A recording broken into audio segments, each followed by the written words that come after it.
Merriam-Webster's defines success as this: a favorable or desired outcome, the attainment of wealth, favor, or eminence.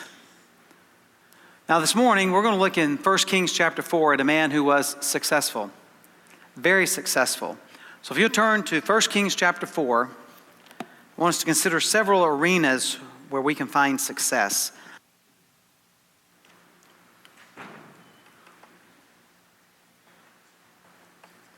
1 Kings chapter 4, we're going to pick up in verse 20.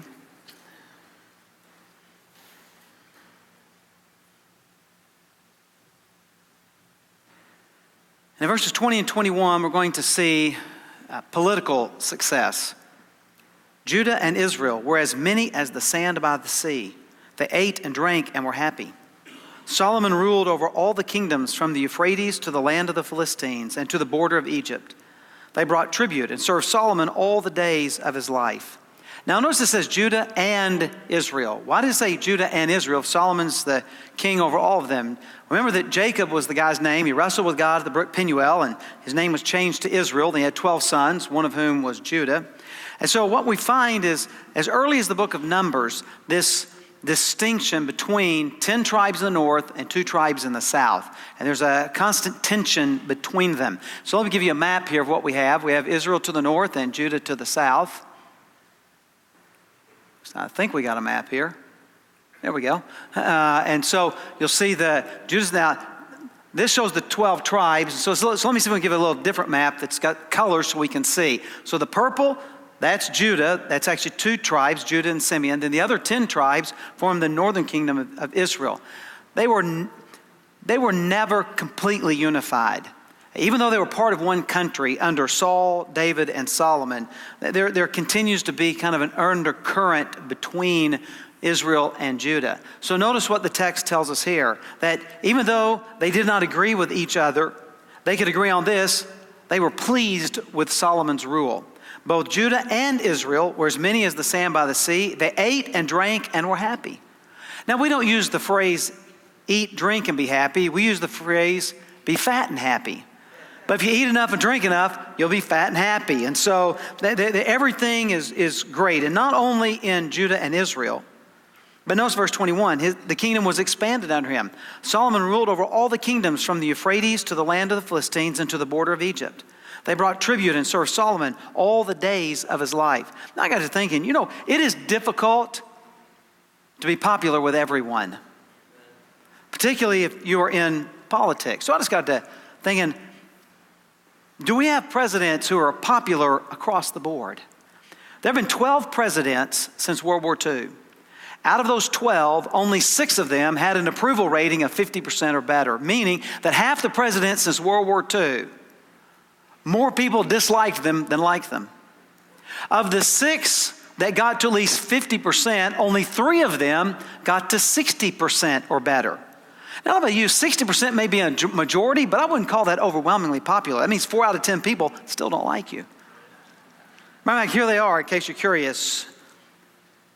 John F. Kennedy had an approval rating of 70.1, probably related primarily to the Cuban Missile Crisis. War tends to increase a president's approval rating. He says 70.1. Dwight D. Eisenhower had a 65% approval rating. And George H.W. Bush had a 61% rating. Matter of fact, he was so popular, he didn't even get elected to a second term. So it is difficult, if you're a president, to make everybody like you, to be popular on both sides. And so Solomon is politically successful. I mean, both sides like him, Judah and Israel. And so he is very successful politically. And I realize when I talk about political success, I don't just mean you achieving your agenda. I mean he is unifying a nation. They're behind him, so he's politically successful. And I don't know about you, but I'd like to see us have some successful politicians. Yeah. But not only was successful politically, he was successful in the military. Look what it says in verse 22. Solomon's provision for one day was 30 cores, and that's about 6 bushels. So if you need to do the math, it's 180 bushels of fine flour, and 360 bushels of meal. Man, that's a lot of flour and a lot of meal. 10 fat oxen, 10 every day. Man, it's a lot of red meat. And 20 pasture-fed cattle. It's a lot of steak. Come on now. 100 sheep. It's a lot of leg of lamb. Besides deer, gazelles, roebucks, and fattened fowl. Man, I'm so glad the Bible encourages us to eat meat. I know I don't pastor a church full of vegetarians. I'm going to say that one more time. I'm glad God allows us to eat meat. Now, if you are a vegetarian, it's fine. We know what you're missing, but it just that is a ton of food. Every day, he has this massive court, and so he has to feed all of them. And so they have all of this food that's brought in to feed all of them. Now look at verse 24. Not only is this for his court, but he had dominion over all the region west of the Euphrates, from Tifsah to Gaza, over all the kings west of the Euphrates. And he had peace on all sides around him. Following on his dad's military career, Solomon has secured the peace of the land. He has been militarily successful. Matter of fact, he's been so successful with military endeavors that he's brought not just peace to the land, but look how it's described in verse 25. And Judah and Israel lived in safety from Dan even to Beersheba, every man under his vine and under his fig tree, all the days of Solomon. Now, the Old Testament can be difficult to understand. But one of the keys to understanding the Old Testament is that the majority of the time, things are in images. So, for example, it doesn't tell us that he had a big court. We get a picture of how big it is by all this food that they ate. Okay? So it communicates in imagery. So instead of just saying they have peace, and then we get this picture of what peace looks like. Every man under his own vine and under his own fig tree. Now, why is this an image of peace? Well, there are a couple of reasons. One is the fact that it is his own, meaning he's not having to work for someone else. He's not working someone else's farm. He has his own land and his own farm. But more than that, it's a vine and a fig tree. See, if you're going to feed your family, you're going to plant wheat and corn. I mean, the staples, okra. So these are the things you're going to plant because that's what you're going to eat. But why do you plant vines and figs? You do that because there's such an abundance that you can set apart part of your land to grow figs and vines. So it says, man, things are so good, we have this extra. Let me see if I can kind of put it in a modern context. Here's what he's saying. Everybody gets dessert. That's what he's saying. Because they're not on survival wages. They're not starving. They're not having enemies come in and take their food from them and occupy their lands. There's an abundance of peace. There's prosperity. And so everybody has more food than they need. And so they're able to grow the extras like vines and figs. And so he says, Solomon's military success has provided this kind of peace and security for the land. However, there are always enemies that are out there. So not only has Solomon had these victories, he's going to maintain a military presence to ensure the peace and prosperity of the land. So look at verse 26. Solomon also had 40,000 stalls of horses for his chariots and 12,000 horsemen, because you have more than one horse per chariot. Right, so that's what we have all this. 40,000 stalls of horses, 12,000 horsemen. Now, if you're going to have them, you got to feed them.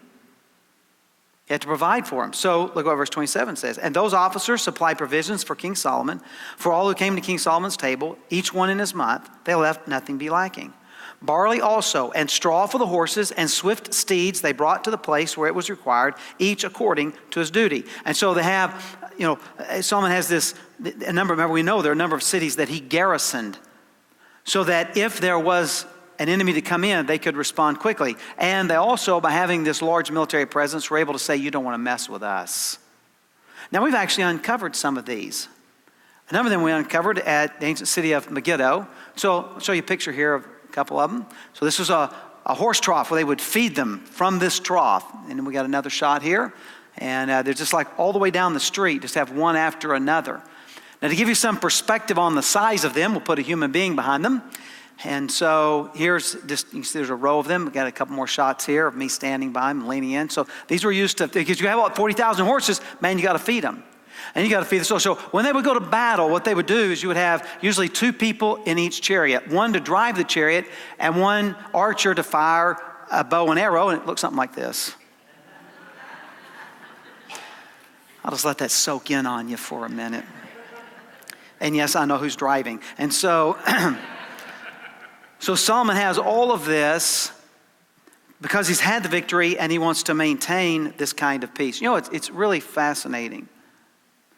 When you win, people don't want to run you off.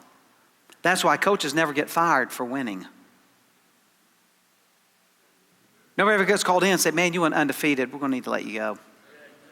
It's not like that. And so Solomon has been successful in the political arena. Everybody, Judah, Israel, the rest of them like him. He's been successful in the military arena. He's brought peace and prosperity to the land. And then, begin verse 29, he has academic success. The Bible says God gave Solomon wisdom and understanding beyond measure, breadth of mind like the sand on the seashore, so that Solomon's wisdom surpassed all the wisdom of all the people of the East and all the wisdom of Egypt. For he was wiser than all other men, wiser than Ethan the Ezrahite, and Heman, Calcol, and Darda, the sons of Mahal, and his fame was in all the surrounding nations. He also spoke 3,000 proverbs, and his songs were 1,005. He spoke of trees, from the cedar that is in Lebanon to the hyssop that grows out of the wall. He spoke also of beasts and of birds and of reptiles and of fish. Now, verses 29 and 30 are just a general statement that Solomon is one smart dude. His wisdom and understanding, breadth of mind, like the sand on the seashore. Matter of fact, his wisdom surpasses everybody's wisdom. Then in verse 31, we get kind of a description like some of these people that he's smarter than. Ethan the Ezrahite, he's mentioned in Psalm 89:1 as a composer. So many believe this is a reference to Solomon's musical ability, which will be referenced later with his songs. Then we get these people, Heman, Calcol, Darda, the sons of Mahal. We don't know who they were, but they clearly were really smart people. Here's how we would probably put it. And he was smarter than Einstein and Tesla. We'd drop a few names like that in there. So he is really, remember, verse 32 and 33 are going to describe his intelligence and his academic pursuits. Verse 32 tells us about his philosophy, his philosophical approaches. It says that he wrote 3,000 proverbs. Matter of fact, many of them are found in the book of, that's right. So, and Solomon didn't write all the proverbs, but most of them are attributed to him because he wrote lots of them. In other words, these are his philosophical reflections on life. And so we see him in terms of his research and philosophical pursuits. He also wrote 1,005 songs. He was talented musically. He was able to do, obviously, at least to write, probably to sing, and maybe even played an instrument. But that's not all. His pursuits were broad. Verse 33, he spoke of trees, from the cedars in Lebanon to the hyssop that grows out. Hyssop's a bush, so from trees to bushes. And so he was interested in botany. He's interested in the flora of the land, and so he researched all of that. But not just that, he was interested in zoology, biology, life sciences. He also spoke of beasts and birds and reptiles and fish. Now, in the Bible, usually the word cattle means domesticated animals, and beast means wild animals. So he studied wild animals, birds, reptiles, snakes and lizards and things that we all really like, and fish. This fish is good with butter. This fish is good with lots of Cajun spice. This fish is good breaded and deep fried and served with hush puppies. That's right. So yeah, I was trying to. So we have salmon, trout, catfish, and so he says this is what he's talking about here. So he has studied all of this. So Solomon is successful in his academic pursuits. Now, it's really interesting. How do you say to people, I am smart? Have you ever thought about that? Like, how does Solomon communicate to people all of this? Well, let's just see how many of you could have joined Solomon. Pull out your phone and your notepad feature. You can stop shooting bubbles for a couple minutes to do this. So get it, or a piece of paper, whatever. And I'm going to give you the 3-question genius test. All right. Now, you don't need to share you don't need to share how well you do with anybody. Nobody should know but you and your spouse and the world if you decide to post it. Okay. So this is the 3-question genius test. You have 1 minute to answer these 3 questions. Okay, go.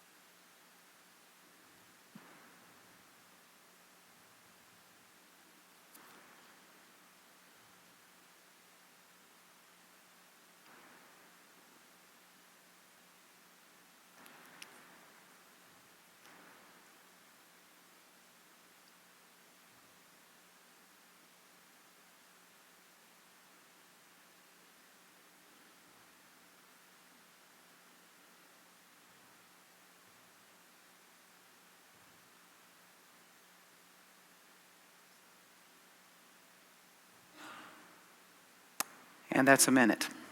Okay?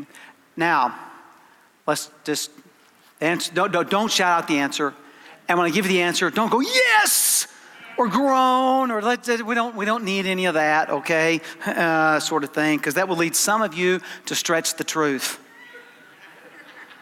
Okay, so but the answer to the first one is a nickel and $1.05. Okay, all right, good. The answer to the second one is 5 minutes. It's 5 minutes per widget, as long as you have one machine per widget. So answer to the second one is 5. The answer to the third one is 47. On day 47, half the lake is covered. Day 48, it doubles. It's the whole lake. Now, if you didn't get all 3 of them in a minute, don't feel bad. They gave this test to Harvard and Yale students, and only 17% got it correct. And the faster you can do this test correctly, the higher up the IQ scale you are. So, if you do it in less than a minute, then the shorter amount of time that it takes, then the higher an IQ that you have. And so, again, this thing about this, and I know some of you feeling bad, like, man, I missed all 3. It's fine. If you take an IQ test, you know where you should land? In the middle. That's average. And it's average because that's where most people are. Now, I realize that's not what we aspire to. No one says, what's your goal in life? That'd be average. What's your dream for your children? Oh, they'd just be average. Like, nobody really dreams of average. But average is average because that's where most people are. That's why it's average. So don't feel bad. Don't go home and go, man, I'm not as smart as Solomon. That's all right. We get it. No one of these other people either. You're just down there with Ethan the Ezrahite now. And so, but it does make you wonder what it's like to be Solomon, to walk in a room and to know you're the smartest person in the room. Like, what's it like to know that you could honestly introduce yourself to people and say, I just want you to know I'm the smartest person you'll ever meet. But what's it like? What's it like to be, and don't come up after church and go, I know what it's like. And again, this is not about comparing or trying to figure out. There are all kinds of IQ. This is really interesting, though. There is an organization for smart people. It's called Mensa. You have to qualify as one of the top 2% of IQs on the planet in order to qualify for Mensa. Now, I've often wondered, how do you communicate that to people? So are you a part of any organizations? Yes, I'm part of First Baptist in Chandler, part of a mountain biking group, and a part of the smartest people in the world. How does that even work? How do you even communicate to people? Or do you go up to someone and did they take the 3-question test and they go, how'd you do? How'd you do? How'd you do? How'd you do? Let me say, how'd you do? And they go, well, I missed them all 3. I got them all 3. I don't know. Now, here's why, let's just not talk about what everybody scored, okay? I took the test. I took it for real first time. Of course, now I can answer it in like 3 seconds. I don't got to read the questions because I already know the answers. I took it, and I've taken IQ tests and all that, and I know where I stand. I'm the smartest guy you've ever met. I'm sorry. I couldn't resist. Anyway, but here's what I want you to do. Sometimes really smart people come across as arrogant and no one likes them. But remember, Solomon is well liked. He's smarter than everybody else in the room, and yet Judah and Israel both like him. He's led his country to peace and prosperity. So he has had political success, military success, academic success, and now, verse 34, he has popularity success, fame success. And the people of all nations came to hear the wisdom of Solomon, and from all the kings of the earth who had heard of his wisdom. People came from all over the place just to hear Solomon speak. And people line up just to get an autograph. I don't know what that's like. We don't post security after church all across the front down here because we have thousands of people lined up who just want to come in and get Paul Smith's autograph. Matter of fact, the only time I've ever been asked for an autograph is on a loan document. So I don't know what this is like. But so Solomon, amazingly enough, has been successful in a political sphere, a military sphere. He's smarter than everybody else, and yet people like and admire him. It's astounding how successful he is. And as I think about, this whole idea of being famous and popular, we had a girl when I was in high school. She used to say this all the time. And it's just one of the saddest statements you could possibly make. She used to say, I'd do anything to be popular. Now, before you go judging her, I'm going to bet when you were in school, that thought went through your mind a few times. I don't know too many people that their goal is to be unpopular. Now, I've met a few folks, that might actually be their goal. And they're usually pretty successful at it. The Bible says to have friends, you must show yourself friendly, and they don't. And they're unhappy and unpopular and unliked by everyone. But most people like to be liked. Apparently you do not. Most people like to be liked. We like to have friends. And so Solomon, it is just amazing how successful he is, like in every area of life. He's smart, he's politically astute, he has great military savvy, and everybody likes him. Man, what a life. But there's something missing in all of this. And it's intentionally left out of this passage because of the way the Bible presents to us the entirety of Solomon's life. And that is that there's no mention anywhere in here of his success with God. There's no mention about him pursuing God, about him having a heart for God, about him being successful with God. Understand, there are a lot of areas in life that we can be successful, but they are irrelevant and worthless if we are not successful with God. There are a lot of things we can pursue, but they have no meaning if we have not first pursued God.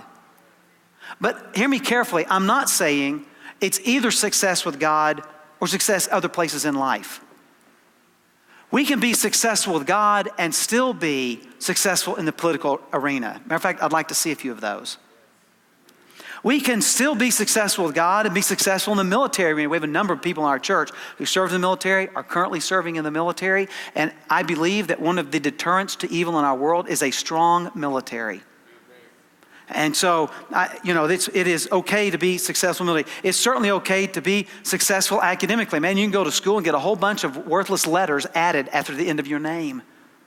Your name, comma, and just a whole bunch of letters of all the degrees you have. It's okay to be successful academically, earn the scholarships and all that. And most parents want that for their kids. Most parents go, look, I want you to strive for a C next time.